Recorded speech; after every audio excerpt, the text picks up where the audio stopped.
The mind which once could weep weeps not, cold tears only icy spikes into the wondrous land, a grace it gives itself to give it measure. Now our little line of poetry is exactly what happens in the mind of the brain. It is all rather astonishing. When we interact with another human being, we are speaking really with their biology, a biological creature as it were. It is now biological, organic, because the being has disconnected from the anomalous life of God. The astonishing thing here in this dynamic is that the brain, in its isolation, tries to survive, much like a computer which still runs with some software but there is no other input, and this machinery in its survival comes up with deceit.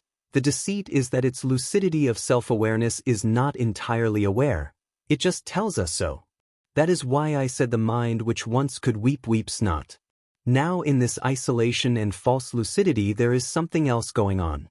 Because the mind of consciousness had lost its anchor relative to God, and really all things, because it is a floating thing, it comes up again with a strategy, a false anchor, a thing that pegs into some foundation. It is the icy spikes into the wondrous land, and the land means some foundation layer beyond dimensions, as it were.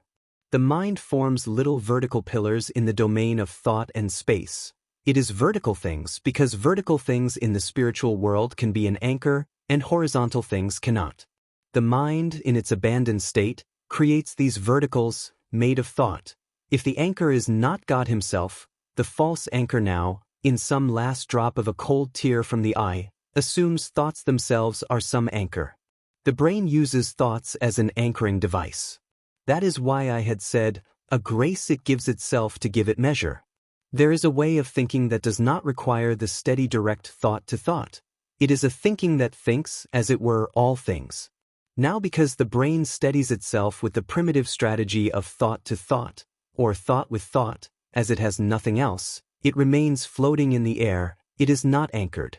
Consciousness here is like a wing of a bird, there is a waft of air, it is still something, an energy, and this waft creates a space and must be in a space in the dimensions, a sort of waft space.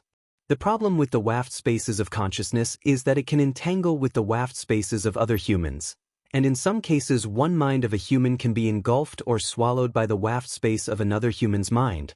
The domain of the first human actually starts living and stirring within the conscious domain, mercy or cruelty, of the domain of the other human. Consciousness of the one can start resonating with the other inside the same domain. When we have a perpetual intruding image of another person, say someone who hates us, we are at risk for the engulfing. The way out is to become unaware of them, meditative moments where we reset the mind and its habitual thoughts, because the cue of thoughts likes habits, the familiar, reaching for them. The image of the intruding mind is the nucleus which aggregates the two minds. Once formed, it is in a consolidated state in the domain of consciousness. It lingers even if we try to be unaware. So the way of reset the consolidated state inside deep space of the image or concept, it again requires moments of complete stillness of mind, and naturally, to bring our own image of ourselves to the forefront. It must be at the forefront, as an angel once in a dream said to me a very strange thing, saying, "You must be at the front."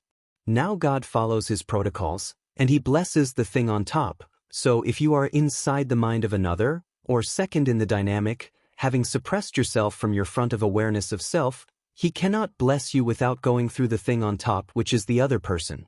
Similarly, God blesses through domains, the one who owns it, so it is the owner that he must go through to help you. Since minds can mingle, let us who are in the light be in another mind, the mind of Christ, as it is written, we have the mind of Christ.